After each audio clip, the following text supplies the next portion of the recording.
Baik, kita akan lanjutkan. Oke, kita lanjutkan ya. Ini kesempatan dari pasangan nomor 1, kebetulan urutan terakhir di sesi ini. Abang berdua, bapak-bapak, kalau yang lain memilih untuk dirinya sendiri, pilihan bapak berdua dipilih oleh Tuhan. Ya. Karena yang tersisa hanya satu tinggal. Huruf T. Kita akan lihat di balik huruf T ada apa.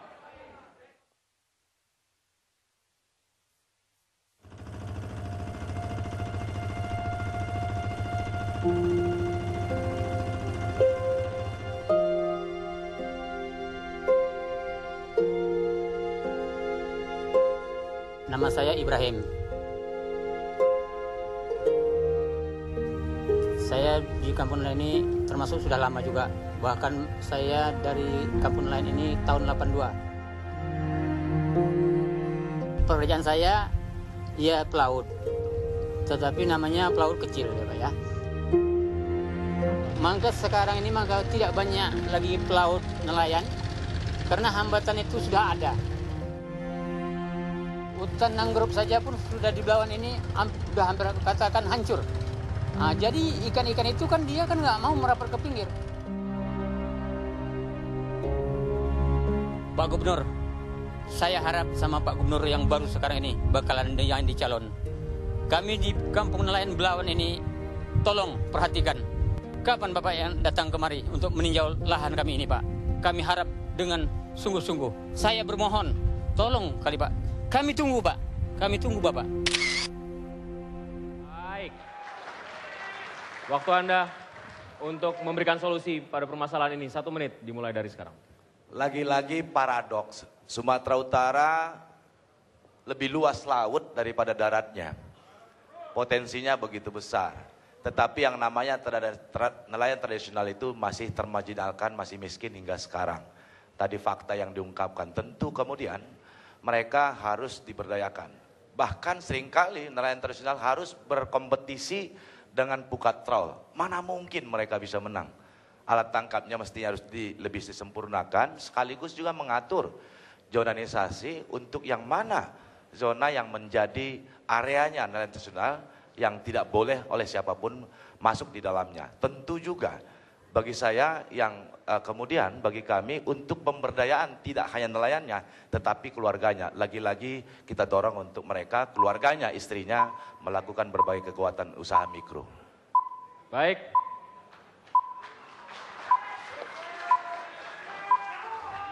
Kita akan mulai dengan pasangan nomor urut 5, interaktivitas tentang permasalahan yang tadi disampaikan solusinya oleh pasangan nomor urut 1. Dimulai dari sekarang. Baik, kepada saudara calon gubernur, saya ingin menanya. Tadi disampaikan kepada kita perumahan kumuh nelayan. Perumahan itu rata-rata berada di luar tata ruang yang diperbolehkan. Bagaimana saudara bisa mengatur itu? Agar perumahan itu bisa lebih tertib dan nelayan bisa lebih sejahtera. Baik, segera dijawab, silakan. Memang di Sumatera Utara ada kontroversial tentang Ini wakil jawaban. SK 44 tentang perwilayahan hutan, di mana daerah pesisir pada umumnya masuk pula dalam kawasan hutan. Di dalam kawasan hutan tidak boleh membangun. Ini persoalan, tapi saya kira yang namanya gubernur yang bijak dan bestari itu harus bisa melobi kepada pusat bahwa fakta, de jure dan de facto itu harus dilihat. Kalau memang de factonya walaupun itu wilayah hutan, tetapi dia memang sejak dulu faktanya adalah memang sudah dipakai untuk pemukiman, untuk budidaya dan lain-lain, harus ada dong lobby. Undang-Undang Dasar 45 saja bisa dirubah, kenapa yang namanya SK 44 tidak dirubah? Saya kira tergantung kepada bagaimana lobby seorang gubernur terhadap pemerintah pusat. Dalihan Nautuli dipakai, eksekutif, legislatif, judikatif. Ya, kalau memang ada undang-undang yang salah, ada MK, ya, ada MK. Tetapi saya kira itu. Baik, ditanggapi silakan. Bang Gus dan Mas Kirman, nelayan miskin itu dikarenakan salah satunya adalah faktor cara berpikir. Mereka dapat uang, lalu kemudian langsung dibelanjakan hari itu juga. Yang menjadi pertanyaannya, bagaimana mengangkat harkat martabat nelayan? Sebetulnya agar Mas, bagi yang saya? kenyataan itu bukan dia dapat uang. Bahwa mereka banyak sekali nelayan tradisional itu pergi melaut pinjam uang sama toke. Dan nanti hasil tangkapannya harus jual sama toke. Padahal seringkali dia pulang, itu hasil tangkapannya nggak cukup mengembalikan uang si toke. Pertanyaannya Bang Gus dan Mas Kirman, apa program-program yang akan digulirkan pasangan nomor 1 terhadap nelayan? Pemberdayaan ekonomi seperti rakyat. kami. Pemberdayaan ekonomi rakyat. Baik, kita berlanjut ke pasangan nomor urut 4. Silakan Bapak-bapak, waktu Anda 2 menit. Kita berhadapan dengan nelayan pada pantai barat sampai dengan pantai timur. Apa perlakuan yang harus Bapak lakukan terhadap nelayan di pantai barat dan pantai timur? Silakan. Yang jelas bahwa pantai barat kita khususnya di daerah Nias dan lain-lain potensinya sangat besar. Belum tergarap seluruhnya.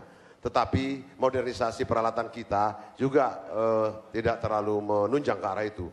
Pada beberapa waktu yang lalu pernah ada kerjasama dengan Spanyol ya, tetapi tidak sempat dilanjutkan ya, yaitu tentang bagaimana kapal-kapal nelayan kita sangat ingin bisa untuk menghasilkan tindakan konkret Bapak terhadap nelayan pada pantai barat dan bagaimana dengan pantai timur. Kalau pantai timur sudah jenuh ya, tetapi bukan berarti pantai timur tidak akan diurus. Pantai timur itu saya kira daerah belakang juga. Tetapi pantai barat ini adalah menuntut hal yang lebih konkret, lebih urgent untuk ditingkatkan. Kalau bisa, yang ditangkap ikan yang keluar sudah ikan kaleng. Industri perikanan kita di tingkat Nias, pantai pulau-pulau kita di pantai barat harus ditingkatkan. Kalau di pantai timur law enforcement dan kita harus lingkungan. melihat perbedaan yang konkret antara nelayan pada pantai barat yang perairan tangkapnya masih sekitar 5 sampai dengan 7%, sedangkan pada pantai timur perairan tangkapnya sudah sampai 95 sampai dengan 96%. Apa tindakan yang harus dilakukan terhadap kedua sisi ini? Itu yang kami katakan tadi bahwa di timur itu sudah jenuh ya. Oleh sebab itu wilayah pantai barat harus ditingkatkan karena di sana potensinya masih bisa ditingkatkan dengan industrialisasi perikanan. Jangan hanya offshore, hanya onshore tetapi offshore yang ditingkatkan. Kalau di pantai timur tentu saja penganeka-ragaman daripada produk dan juga law enforcement. Karena banyak nelayan-nelayan kita di pantai timur ditangkap oleh negara jiran tetapi tidak dapat pembelaan yang wajar dari pemerintah Sumatera Utara. Kalau kita menjadi gubernur bekerja sama dengan kabupaten kota, dengan organisasi nelayan, HNSI, Tindakan yang nelayan berbeda akan mencoba harus membela mereka. dilakukan terhadap pantai barat dan pantai timur. Agar dengan demikian nelayan kita pada dua sisi ini bisa berkembang dengan Baik, pasangan Amrira terima kasih. Kita berlanjut ke pasangan nomor urut 3. Waktu Anda 2 menit. Terima kasih. Kita selalu mengatakan bahwa di timur kita ada Selat Melaka dan di barat kita ada Samudra Indonesia. Samudra Indonesia kita mempunyai zona ekonomi eksklusif 200 mil laut.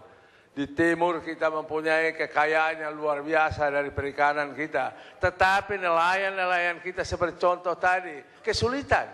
Kenapa? Ada alat tangkap yang bisa meraup seluruh ikan-ikan di sana. Oleh karena itu di situ sebetulnya perlu penegakan hukum yang tegas. Ya. Inilah sebenarnya konsep apa yang harus dibuat agar nelayan kita di timur itu bukan jenuh, tapi tidak mampu untuk bisa menangkap ikan lebih baik. Konsep untuk nelayan di pantai timur, silakan.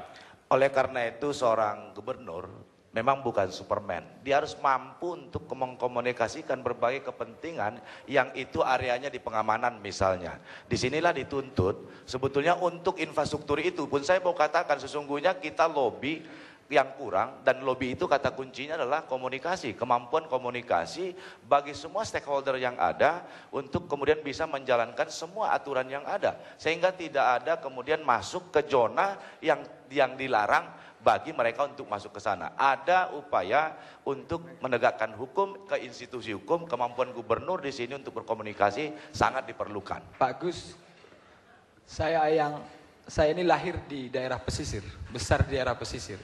Sebagai anak pesisir, ada beberapa masalah utama kita bagi para nelayan. Ada persoalan alat tangkap, kebijakan, ada kepastian hukum, ada persoalan kesejahteraan mereka. Lalu ada lagi persoalan pendidikan di antara mereka, pemberdayaan mana yang menjadi prioritas buat Bapak? Silakan. Kalau pendidikan jelas kita sudah Di luar wajar. itu, mana yang menjadi prioritas? Pendidikan sudah masuk ada wajar 12 Ada tahun. kesejahteraan, ada alat tangkap, ada persoalan hukum yang mana? Alat tangkap pun sudah ada, tapi seringkali kemudian itu Oke, tidak terjawab itu. Pasangan nomor urut 2. Silakan Bapak-bapak, waktu Anda 2 menit. Untunglah ada pilkada, Bang. Ya, ada kesempatan kita untuk merubah nasib kita. Bayangkan dari 5 tampilan yang didisplay oleh TV One, itu realita.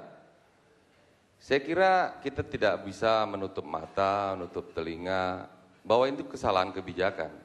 Mereka tidak punya zona untuk menangkap perbedaan antara nelayan yang menggunakan tradisional dengan yang pukat harimau. Pertanyaannya Bang? Ya, oleh karenanya kebijakan ini yang penting. Mereka tidak mendapatkan BBM bersubsidi yang baik. Mereka harus membeli dari calo-calo. Jadi pertanyaan saya, di mana pemerintah? Di mana peran pemerintah selama ini? Sehingga mereka akhirnya menderita seperti ini bertanya ke nomor 1 ya? Iya, nomor jadi 1, nomor 1. Itulah maka pemerintahan ke depan ini ya nomor 1 lah kan begitu. Sehingga kemudian kebijakan ke depan kita bisa kawal untuk apa yang Bang Effendi khawatirkan itu tidak terjadi lagi. Ya, sebetulnya. Tapi jangan dikasih semua kreditnya ke nelayan, Bang. Kreditnya bukan untuk nelayan, untuk istri para nelayan, untuk kita produktifkan agar mereka juga menambah penghasilan keluarga begitu. Kreditnya juga harus pakai ada aturannya juga. Enggak, buat istri nelayan supaya mereka ikut mensejahterakan keluarga. Biarlah nelayan tetap melaut, alat tangkap sebetulnya mereka punya, ada bantuan juga, tapi seringkali alat tangkap itu untuk mengambilnya pun harus butuh lagi modal, bagaimana itu bisa diambil gitu loh. Akhirnya nggak digunakan. Apa nggak keliru ini kalau orang yang sudah susah dikasih modal, kredit, kemudian yang biasanya nggak punya utang malah tambah utangnya gitu nggak? Enggak, kalau mereka produktif. Semuanya dalam konteks ini seumur-umur nggak punya utang, ibu-ibu gara-gara ditawarin kredit jadi punya utang. Karena pemasarannya juga berat. Biasanya jujur Bang. Orang susah itu jujur Bang. Baik. Selesai sudah sesi kita yang kedua, Vira. Sesi rakyat bertanya dijawab oleh calon gubernur dan wakil gubernur dan ditanggapi oleh kandidat-kandidat lain. Kita masih punya satu sesi lagi. Satu sesi lagi, nanti di segmen selanjutnya kita akan memberikan kesempatan kepada para kandidat, 5 kandidat di belakang kita untuk sekali lagi jualan, istilah seperti itu ya, jualan visi misi mereka dan kemudian meraih simpati masyarakat Sumatera Utara. Kami jeda dulu dan akan kembali saat lagi.